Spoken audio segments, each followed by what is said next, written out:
मान्छेले जिन्दगीभर साधना गर्दा बिचैमा उसको देहावसान भइदियो भने त्यो मान्छेको साधना खेर जान्छ जाँदैन। जसरी सम्पत्ति त खेर जान्छ, कमाएका सबै यहीँ छुट्छ, अर्को जन्ममा त्यो जोडिएर आउँदैन। तर यो गुण, यो चेतनाको यात्रा, यो तपाईको अपग्रेड एकचोटि भइसकेपछि यो अपग्रेड नै भइरहन्छ। अर्को जन्ममा यो जोडिन्छ र यसको व्याख्या हामीले हिजो पनि गर्यौं। अतः अब हामीले भव प्रत्यय अर्थात पूर्व जन्ममा साधक बिचैमा मरे भने त्यो साधना अर्को जन्ममा जोडिन्छ, त्यहाँबाट यात्रा सुरु हुन्छ, त्यसलाई भव प्रत्यय भनिन्छ। र यो भव प्रत्ययबाट सुरु गर्ने भाग्यमानी कम हुन्छन् संसारमा, तर उपाय प्रत्यय हुन्छ त्यो सबैको लागि खुला हुन्छ। अहिले हामीले उपाय प्रत्ययमा व्याख्या गरिरहेका छैनौं। भव प्रत्यय भित्र नै सूत्रमा के आएको छ भन्नाले भव प्रत्यय विदेह प्रकृति लयानाम। अब यहाँ विदेह शब्द प्रयोग भएको छ यो सूत्रमा। आज त्यही विदेहको सेरोफेरोमा हामी व्याख्या गर्न गइरहेका छौं। विदेहको सामान्य अर्थ हो शरीर छुट्नु, देह नहुनु, विदेह। अनि यो शब्द ती साधकहरूलाई प्रयोग भएको हो जुन साधकहरू साधना गर्दै बित्छन् तर निर्विकल्प समाधि पुगेका हुँदैनन्।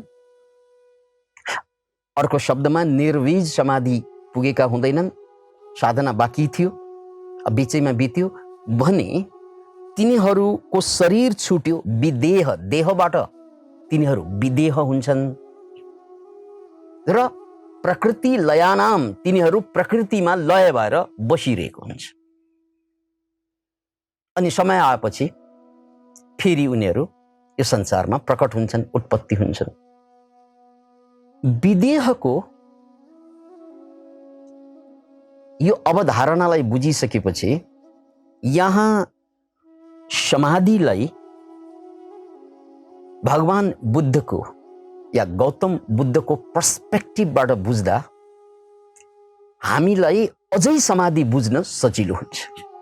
अहिलेसम्म हामीले पतञ्जलिको पर्सपेक्टिभबाट समाधि बुझिरहेका छौं र अब बुद्धको पर्सपेक्टिभबाट समाधिलाई बुझ्दा थप ज्ञान हासिल हुन्छ।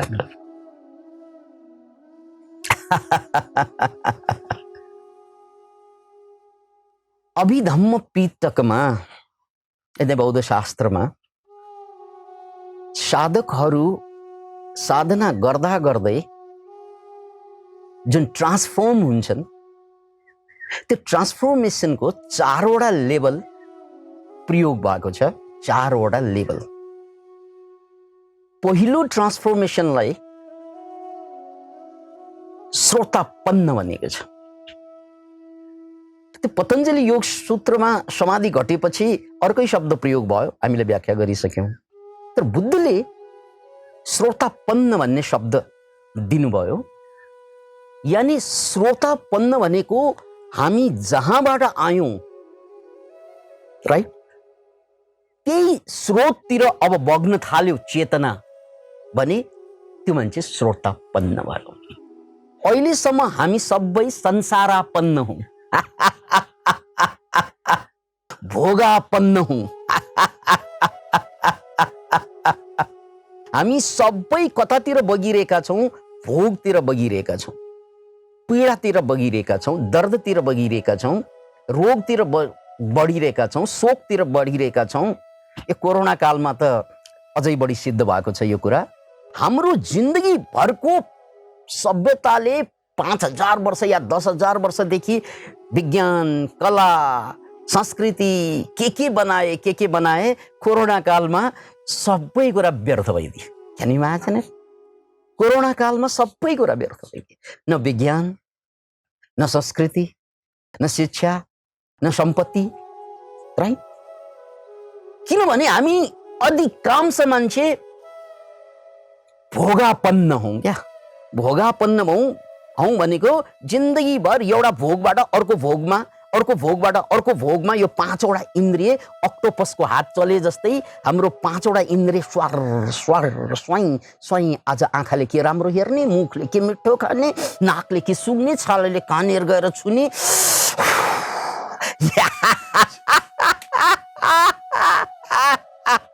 यो अर्थमा हामी त अक्टोपस छौं, खाली भोग खोजिरहेका छन्। जसरी अक्टोपसले शिकार खोजिरहेको हुन्छ हात चलाएर, हामी खाली भोग खोजिरहेका हुन्छौं। त्यसकारण समस्या यसरी चाहिँ पहाड जस्तो टुट्न थाल्यो भने अनि त्यसले केही पनि काम दिँदैन। आजसम्म सिकेका सबै कुरा व्यर्थ गइदिन्छ। अत हामीले यहाँ बुझ्नुपर्ने कुरा के हो त भन्नाले श्रोतापन्न भनेको भोगापन्नको उल्टो हो। यानी भोगतिर भाग्ने प्राणीहरू हामी। अब भोगतिर भाग्ने हाम्रो चेतना, हाम्रो मानसिकता ठ्याक्कै उल्टो अब योगतिर भाग्न थाल्छ। भोगबाट योगतिर। अर्को शब्दमा भन्ने हो भने श्रोतापन्न भनेको मान्छेको मूल अवस्था जहाँबाट सुरु भयो, जसलाई शून्यता भनिन्छ, महाशून्यता, त्यही शून्यतामा फर्कनु, जसलाई ईश्वर, भगवान, ब्रह्म, हामी ढुङ्गामा पूजा गरेर बसेका छौं, मस्जिदमा बसेर पुकार्छौं, चर्चभित्र छिरेर जसलाई पुकार्छौं। त्यो कुरा जो बाहिर भट्किरहेका छौं, त्यो सबै कुरा हामी आफै भित्र यात्रा गरेर पाउँछौं। याद राख्नुहोस् यो कुरा। अतः यहाँ हामी सबैले बुझ्नुपर्ने यो शब्दावली, जब मान्छे इन्लाइटनमेन्टको पहिलो द्वारभित्र छिर्छ, मुक्तिको पहिलो द्वारभित्र छिर्छ, त्यो पहिलो द्वार प्राप्त हुनुलाई बुद्धको शब्दावलीमा श्रोतापन्न भनिएको छ। सर कसरी थाहा पाउने म पहिलो द्वारमा छिरेँ? सर कसरी थाहा पाउने म अब ट्रान्सफर्म भइसकेँ? यसको लक्षण के हो? बुद्धले के लक्षण बताउनु भयो? लक्षण 3वटा सुन्नुहोस्, प्रमुख 3वटा लक्षण। एकचोटि साधना गर्दा, साधना अक्रिया योग होस् वा क्रिया योग होस्, साधना गर्दै जाँदा त्यो बिन्दुमा पुग्छ मान्छे जहाँ उनको जिन्दगी भरको काम वासना हल्ट हुन गइन्छ। काम वासना भनेको आँखाले राम्रो खोज्नु, यो पनि कामना हो। नाकले राम्रो मिठो बास्नेदार खोज्नु, यो पनि कामना हो। यो सबै जुन बाहिरको खोज छ नि, छालाले नरम खोजिन्छ, त्यसलाई सहवास भनिन्छ। यो सबै खोज प्रतिको प्यास समाप्त हुनु। Can you imagine? नो खोज। अब जिन्दगीमा कुनै खोजै छैन, जिन्दगी उत्सव छ, जे छ त्यसमा मस्त छ यार। यानी थालभरि 84 व्यञ्जन छ, मस्तसँग खान्छु, आज थाल खाली छ, भोकमा मस्ती भेट्टाउँछु। That is transformation. Can you imagine? यदि केही छ धन्य छु म, केही छैन मेरो धन्यता कम हुँदैन। That is transformation.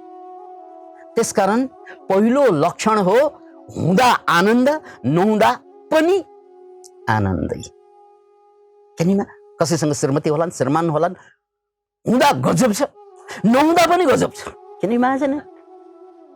किनकि यो अहिले भएको भोलि हुँदैन, किनकि हिजो नभएको अहिले भएका हुन्।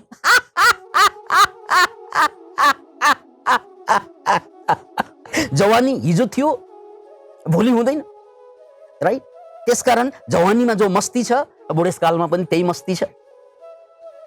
अनि जिन्दगी बाँच्दा जुन मस्ती छ ती जिन्दगीलाई विश्रान्ति दिँदा पनि त्यही मस्ती हुन्छ। किन इमेजिन,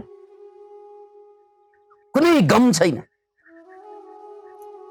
हो त्यो अवस्थालाई श्रोतापन्न भनिन्छ। अब मेरो कुनै कामनाले मलाई चाहिँ सताउँदैन। अब मैले कर्म गर्दै जाँदा हातमा परे प्रसाद, हातमा परेन भने पनि प्रसाद, केही छैन। किन इमेजिन, पाए पानी पिउँला, नपाए चित्त बुझाउँला, होइन तिर्खामा मस्ती भेट्टाउँला। That is transformation. किन इमेजिन, त्यहाँनिर दुःखको कुरा सवालै हुँदैन। किनकि हामीले खोजेको कुरा पाए हिक्क हाँस्छौँ, पाएन भने हिक्क गर्छौँ। किन इमेजिन, पायो भने पाएन यस्तो गरेर बसिएका हुन्छौँ। किनभने हामी भोगापन्न भएको कारणले गर्दा। तर श्रोतापन्न भइसकेपछि त्यो समाधि, पतञ्जलिको भाषामा समाधि घटिसकेपछि, बुद्धको भाषामा श्रोतापन्न भइसकेपछि घटना त्यही हो। यसको पनि 4वटा लेभल छ, समाधिको पनि 4वटा लेभलको व्याख्या हामीले गरिसकेका छौँ। अतः यो गजबको उदाहरण, म श्रोतापन्न भएँ कि भएन, म ट्रान्सफर्मेसनमा गएँ कि गएन, म इन्लाइटेनमेन्टको पहिलो द्वारमा छिरेँ कि छिरेन, यो पहिचान हो। मेरा 5वटा इन्द्रिय र मनले मागिरहेको छ, अझै मागे गरेछ भने म भएको छुइनँ, केही पनि मागे छैन, जे छ त्यसमा म मस्त छु भने म श्रोतापन्न भएँ। त्यसकारण त्यो लेभलमा काम वासना भए पनि हुन्छ, नभए पनि केही पनि फरक पर्दैन। याद रखिए, अब हमें किसी के इंतजार नहीं, कोई आए तो दीवार नहीं। मलाई अब कसैको इन्तजारै छैन, कोही आइदियो भने फेरि आपत्ति पनि छैन।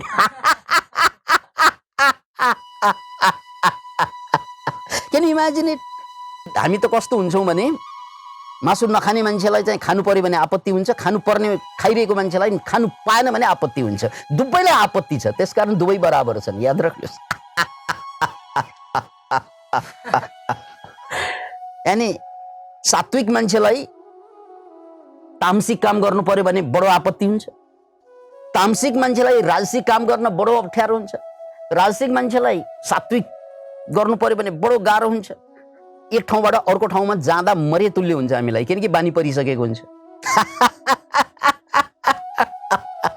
ट्रान्सफर्मेसन भनेको जहाँबाट जहाँ गए पनि हुन्छ, केही फरक छैन। So this is the enlightenment, the first part of enlightenment. अब यसमा अर्को 2वटा कुरा बाँकी छ, पहिचान। क्रोध, मान्छे रिसाइरहन्छन् क्षणमा, राइट? जब तपाईँ श्रोतापन्न हुनुहुन्छ, क्रोध तपाईँको कन्ट्रोलमा आउँछ पुरै। यसको मतलब श्रोतापन्न मान्छे क्रोधी हुँदैन, होइन। उसलाई जति मात्रामा, जति मिनेट रिसाउनु पर्ने हो, जुन ठाउँमा रिसाउनु पर्ने हो, सकिसकेपछि गोजीमा हालिहाल्छ रिसलाई। जसरी चाहिँ आर्मीहरूले चाहिँ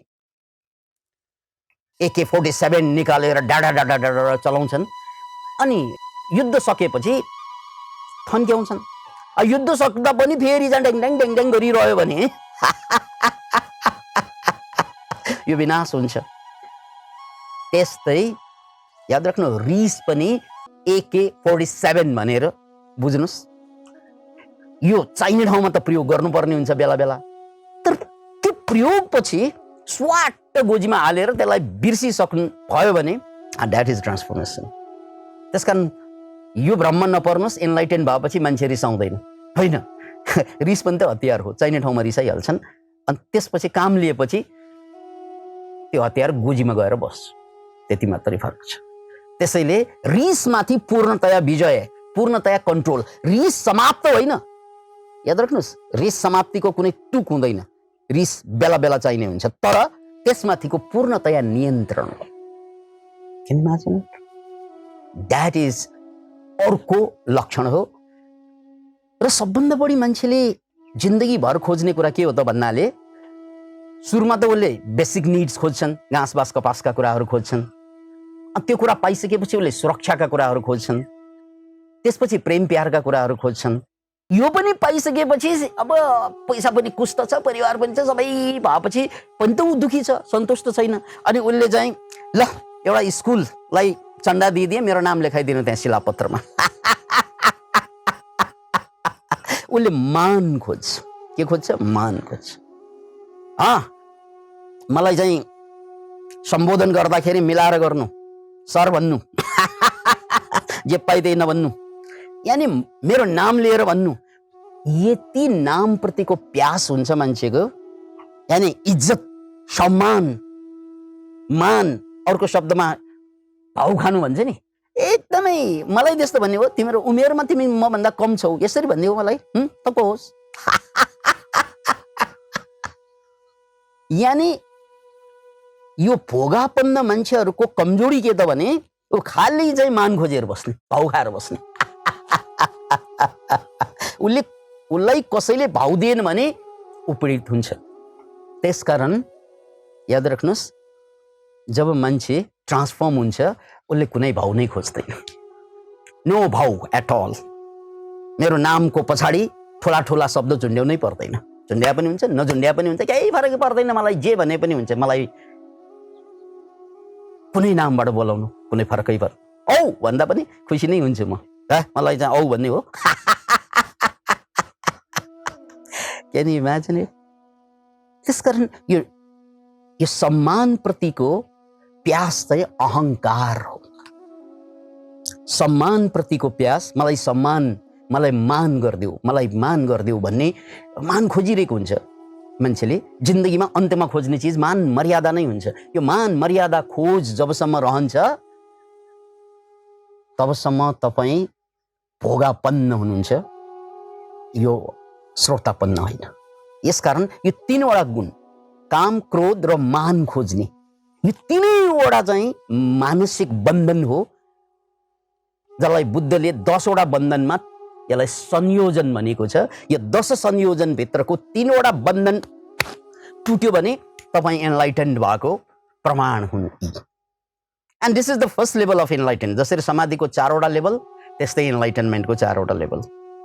यो फर्स्ट लेभलको एनलाइटेनमेन्ट। त्यसकारण यो नोट गरेर राख्नुहोस्, जुन दिनमा तपाईँ ट्रान्सफर्मेसन हुन्छ अथवा अहिले भयो भने पनि तपाईँको यो 5-6वटा इन्द्रिय, 5वटा इन्द्रिय, मन, यी सबै गरेर 6 हुन्छ। यसले खोज बन्द गरिदियो भने तपाईँ एनलाइटेन्ड हुनुभयो, राइट? अब रिसमाथि पूर्ण कन्ट्रोल भयो भने तपाईँ एनलाइटेन्ड हुनुभयो।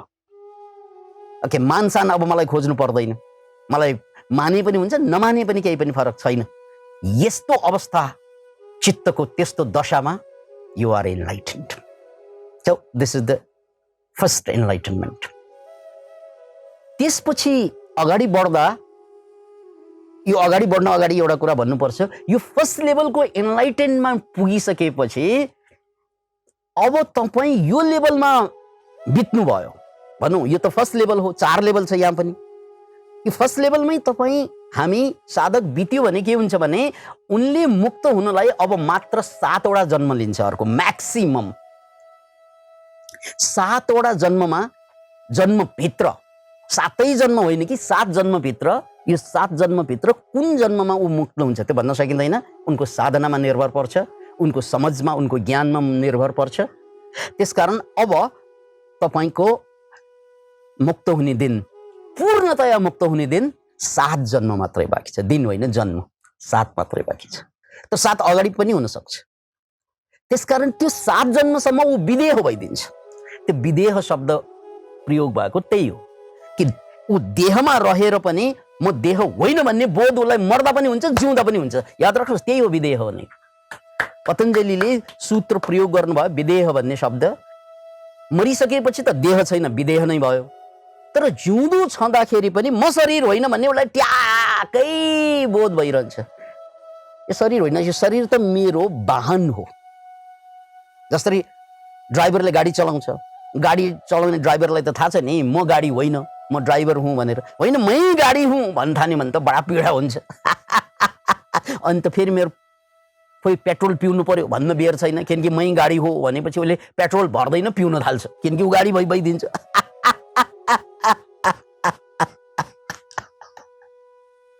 अतः यहाँनिर हामीले फेरि पनि बुझौँ, यो 3वटा तह, तीनवटा काम, क्रोध, मान समाप्त भइसकेपछि अब लिनुपर्ने जन्म 7 र तपाईँको अवस्था विदेहको अवस्था। बाँचे पनि शरीरले अब तपाईँलाई दुःख दिँदैन, किनकि तपाईँ शरीर होइन भन्ने थाहा भइसक्यो।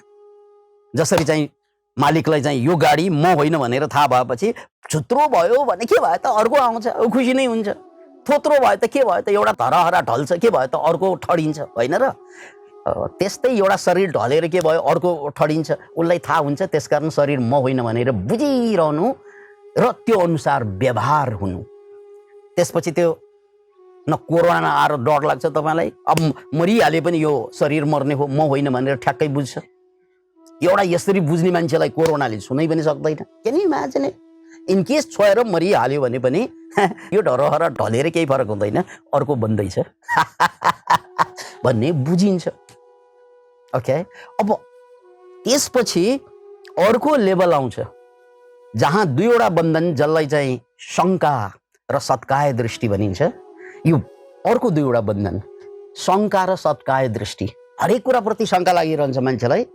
त्यसमाथि साधकहरूको समस्या के हुन्छ त भन्नाले, यो पहिलो लेभलको इन्लाइटेन भइसक्दा पनि एउटा शङ्का बाँकी रहन्छ। त्यो शङ्का के त भन्नाले, मुक्तिप्रति पूर्णतया मुक्त त भएको छैन, सुरु भयो इन्लाइटेनमेन्ट प्रति, अथवा ऊ गुरुसँग बसिरहेको भए गुरुप्रति, अथवा उनले पढिरहेको शास्त्रप्रति यो बेला बेला शङ्का आइरहन्छ। बेला बेला हरेक कुराप्रति शङ्का आइरहन्छ उसलाई। यद्यपि यो शङ्का लामो बस्दैन, तर शङ्का लागिरहन्छ। के प्रति? गरेको साधनाप्रति पनि शङ्का लाग्छ। किन भन्नाले यसले पुर्याउने हो कि होइन, अर्कै पो साधना अवलम्बन गर्नुपर्ने हो कि, बेला बेला आउँछ। यो गुरुको कुरा ठिक छैन कि, अर्को पो गुरु भेटाउनु पर्ने हो कि, अथवा मैले पढेको शास्त्र गलत भयो कि। जसरी बाइबलले एउटा कुरा भनेको हुन्छ, गीताले अर्कै कुरा भनेको हुन्छ। बाइबल पढ्नेलाई गीता पो ठिक हो कि, गीता पढ्नेलाई बाइबल पो ठिक हो कि, बाइबल र गीता पढ्नेलाई फेरि कुरान पो ठिक हो कि। यो बेला बेला चाहिँ मन भड्किरहन्छ क्या। त्यो कम्प्लिटली मुक्त नभएसम्म यस्ता प्रश्नहरू पनि बेला बेला आउँछ। यसलाई शङ्का भनिन्छ। अनि जब तपाईँ यो लेभल, यो श्रोतापन्नबाट सकृदागामी, यो शब्दलाई बुझ्नु, सकृदागामी भन्ने लेभलमा पुग्नुहुन्छ नि, सकृदागामी, त्यो लेभलमा पुगिसकेपछि यो शङ्का बिल्कुल कमजोर हुन्छ। अब तपाईँलाई नर्मल्ली आउँदैन, एकदम कमजोर अवस्थामा कहिलेकाहीँ आकल झुकुल आयो भने आयो, नत्र भने तपाईँ निशङ्क, अब मलाई कुनै शङ्का छैन। तर कहिलेकाहीँ आउन सक्छ अझै, किनकि तपाईँ सकृदागामी हुनुभयो भने अब यो शङ्का। अनि शङ्काको साथसाथमा एउटा सत्काय दृष्टि भन्ने के छ त भन्नाले, सत्काय दृष्टि भनेको बेला बेला चाहिँ के लागिरहने भन्नाले, यो शरीरमा भुलिरहने, यानि म शरीर हो भन्ने भ्रम चाहिँ बेला बेला आइरहने, यसलाई सत्काय दृष्टि भनिन्छ। यो शरीर म होइन भनेर छाङ्गै सधैँको लागि खुलिरहेको अवस्था, यो बेला पनि हुँदैन।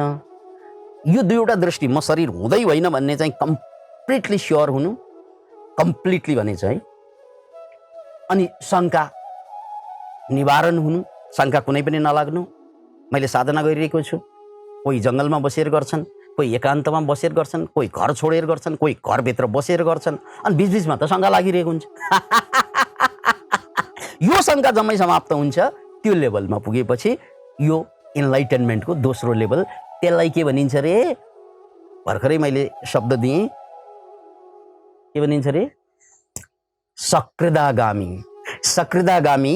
अब यो सकृदागामी भनेको पहिलो लेभलबाट दोस्रो लेभलमा आइसक्नुभयो इन्लाइटेनमेन्ट।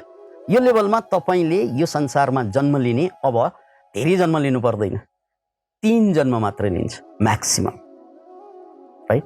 3 जन्मभन्दा बढी जन्म लिनु पर्दैन। अनि यसपछि अर्को लेभल छ अनागामी भन्ने लेभल। त्यो अनागामी भन्ने लेभलमा पुगिसकेपछि अब 1 जन्म मात्रै लिन्छ, अन्तिम जन्म। त्यसलाई अनागामी, अब आउँदैन, अब उसको अन्तिम जन्म। त्यसकारण 1 जन्म मात्रै लिनुपर्नेलाई अनागामी भनिन्छ। यो तेस्रो लेभलको कुरा भयो।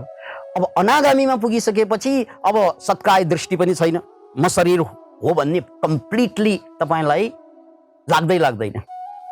अनि त्यस्तै तपाईँलाई शङ्काको कुनै पनि किसिमको अब धर्मप्रति, मुक्तिप्रति, इन्लाइटेनमेन्टप्रति, संसारप्रति कतै पनि शङ्का हुँदैन।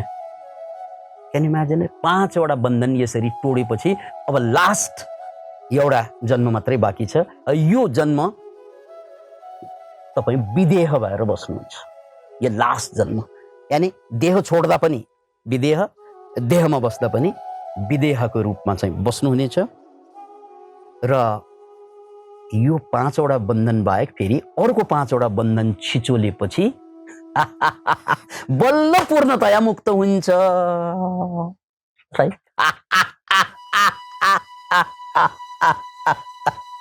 अब यो 5 वटा अर्को बन्धन के हो भन्ने त मनमा जाग्यो होला। पहिला यो 5 वटा माथि दृष्टिपात गर्नुस्, आफ्नो कमजोरी कहाँ कहाँ छ, कहाँ कहाँ हामी अल्झिरहेका छौँ, यी कुरालाई चिन्तन मनन गरौँ।